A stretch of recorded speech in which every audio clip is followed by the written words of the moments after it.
নমস্কার বন্ধুরা, ফটোটা দেখে হয়তো বুঝতেই পেরেছেন, হ্যাঁ আজকে আমি বানাতে চলেছি গুজিয়া। তো তার জন্য প্রথমেই একটা ফ্রাইং প্যানে ঘি নিয়েছি প্রায় 1.5 টেবিল স্পুন মতন। তার মধ্যে এইরকম একটা কাপের 1 কাপ নিয়েছি হচ্ছে সুজি। তো সুজিটাকে একটু ভেজে নেব ঘিয়ের মধ্যে। আর আপনাদের যদি সংখ্যার পরিমাণ বেশি গুজিয়া বানানোর থাকে তাহলে আপনারা কিন্তু কাপের পরিমাণটাও একটু বড় করবেন, বা সেই কাপেরই 2 কাপ নেবেন। তা আমি এখানে 1 কাপ সুজি নিয়েছি আর 1 কাপ নিয়েছি নারকেল কোড়া। তো নারকেলটা একটু গুঁড়িয়ে নিলে ভালো হয়। তো এইটাকে আমরা এবার সব কিন্তু ঘিয়ের সঙ্গে ভাজবো। একদম লাল করে কিন্তু ভাজার কোনো দরকার নেই, মোটামুটি ভাজা ভাজা হবে। আর দেখুন আমি এখানে ড্রাই ফ্রুটের মধ্যে নিয়েছি কিশমিশ, কাজু, আমন্ড আর ওয়ালনাট, মানে আখরোট, সব একটু গুঁড়ো করে নিয়েছি। নিয়ে সেটাও দিয়ে দিয়েছি আর দিয়েছি খোয়া। হ্যাঁ, সামনেই তো রমজান মাস আর আসতে চলেছে আমাদের নববর্ষ। অবশ্যই বাড়িতে এরকমভাবে বানিয়ে সকলকে খাওয়ানোই যায়। তো সকলের উদ্দেশ্যে এইটা বানানো।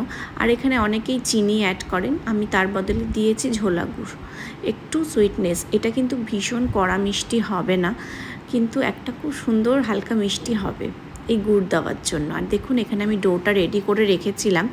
এটা কিচ্ছু না, শুধু ঘি দিয়ে ময়ান দিয়েছি, একটু সামান্য লবণ দিয়ে। এবার এটা ভালো করে ঠেসে নিতে হবে হাত দিয়ে। তো ভালো করে আমি এরকমভাবে কিছুক্ষণ ডলে নেব। আর আমি এটা মেখে রেখেছিলাম প্রায় আধ ঘন্টা আগে, মেখে একটু ঘি মাখিয়ে কিন্তু রেস্ট করতে রেখে দিয়েছিলাম। তো আপনারা যারা ময়দার লেচি বানান সেইভাবেই শুধু এটা ঘিয়ে ময়াম হবে। তারপর এরকম লুচির আকার বেলে নিয়েছি, আর একটা এরকম মোল্ড নিয়েছি গুজিয়ার। মোল্ডটাতে একটু ঘি মাখিয়ে নেব, নিয়ে আর মোল্ডের থেকে কিন্তু লুচির আকারটা একটু বড় হবে। তো এইভাবে বসিয়ে ভেতরে পুর দিয়ে দেব, একটু দেবে নিতে হবে। আর দেখুন আমি ভেতরটা কিন্তু এরকম বাটি করে নিচ্ছি।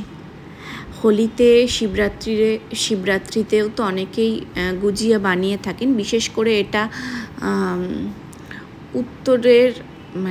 উত্তর ভারতে বেশি প্রসিদ্ধ গুজিয়া।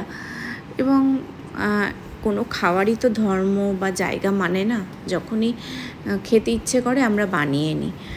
তো সেরকমই আমারও ভীষণ ইচ্ছে ছিল অনেক দিন ধরেই যে গুজিয়া বানাবো। তো আমিও বানিয়ে নিয়েছি এবং বিশ্বাস করুন অসাধারণ হয়েছিল খেতে।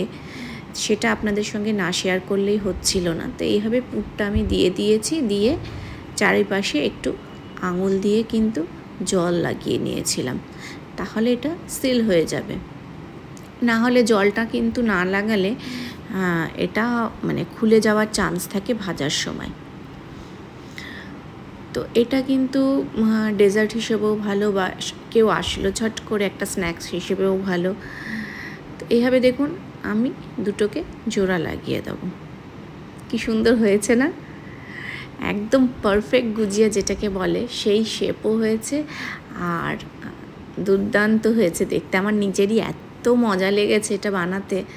আচ্ছা, যেটা এক্সট্রা রয়েছে চাপার পর সেটা কিন্তু হাত দিয়ে কেটে দিতে হবে। দেখুন এইভাবে, ঠিক এইভাবে এক্সট্রাগুলোকে বার করে নিতে হবে। নিলেই ব্যাস গুজিয়া রেডি। আর যারা হাতেই সম্পূর্ণ করেন, মোল নেই, তারা যেমন পুলি পিঠে আমরা করি না, ওপরটা কিন্তু বেনি বেনি বেনি বেনি করতে হয়। তো সেইভাবেই আপনারা করতে পারেন মোল ছাড়া। মোল্ড হলে একটু সুবিধা, শেপটা খুব সুন্দর হয়। তো এইভাবে আমার সম্পূর্ণ গুজিয়া কমপ্লিট। গুজিয়াগুলো একটু রাখা পর আমি একটু রেস্টে টাইম দেব 2 মিনিট মতো। তারপরে আমি একটা ডিপ পাত্র হোক কি আপনাদের যেরকমই ফ্রাইং প্যান হোক, তাতে তেল দিয়েছি যেন ছাঁকা তেলে আমি ভাজতে পারি। আর অবশ্যই তেলটা কিন্তু খুব গরম করার কোনো দরকার নেই, মাঝারি গরম, যেন হাতটা আপনি সেঁকতে পারছেন, হাতে ওয়েট গরমটা নিতে পারছেন, সেরকম ব্যাপার। কারণ বেশি গরম হয়ে গেলে কিন্তু ওপরটা কড়া হয়ে যাবে, ভেতরটা নরম থেকে যাবে।